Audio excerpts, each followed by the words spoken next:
Good morning, this is Graham Bibby on the 13th of March 2015.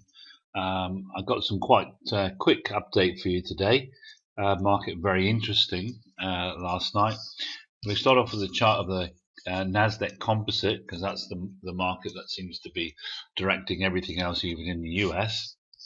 And in February, we had this significant breakout in the market above these highs here. And then, as often happens, when you break out, you actually test back to the previous resistance level to see if you found support. And hey presto, we have. The market's up 0.89, which is really, really good. The Russell 2000, which is a broader based index, even more significant because this goes back to 2014 when the market was gyrating like this, and we found it quite difficult because we kept moving in and out in these declines, because my first priority is protection for you. However, in February, we've broken out successfully above these resistance points. We've come back to get resistance, and then we've had this strong move up. So this looks quite positive from a technical point of view, because once you get a breakout and you get a successful test of the breakout level, and the market moves up, that normally says we're going to get much higher prices.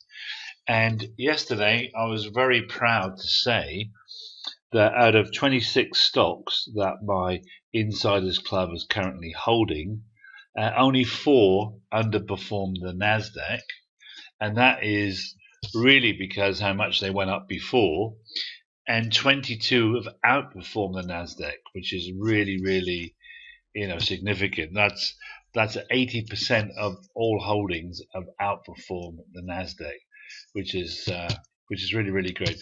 And we're finding things like this where stocks are popping. In this instance, 5%.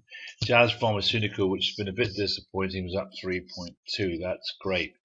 I'm going to be adding some more airlines again today because of the performance that I see there. Alaska Airlines being one of them. It's been finding support for some time, and now we have a breakout. So that's great to add to the list. So it's only a brief update today, just to say that I still believe the Insiders Club is going to have a significant year. To date, we're off to our best start that I've ever had, I think, in the Insiders Club, and it's because I've got the most undervalued.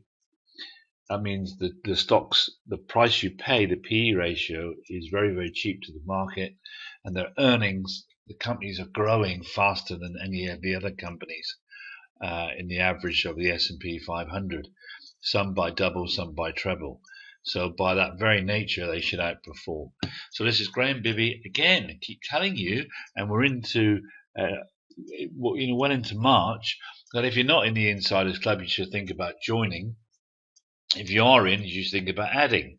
And if you want diversification, you should look at my Insiders Club FOS, where I'm using ETFs to access over 46 world markets, plus sectors of markets, plus I can do currencies, I can do commodities, and I'm following those trends. Just to give you a quick little view of that. This is a false watch list. India ETF was up 6.92. It looks like it's just breaking out. It was a little bit disappointing. The direction smaller companies was up 4.76. Again, India 1.73. Philippines, has been moving up. Looks good. Biotech has been exceptional. Look at the performance of this. So it's just something else you could do to diversify your portfolio. Watch it every day for you. It's totally liquid. So, from Graham Bibby, mid-March, saying I hope to hear from you soon. Always can contact me at ceo@richmondth.com. Have a fantastic weekend coming up.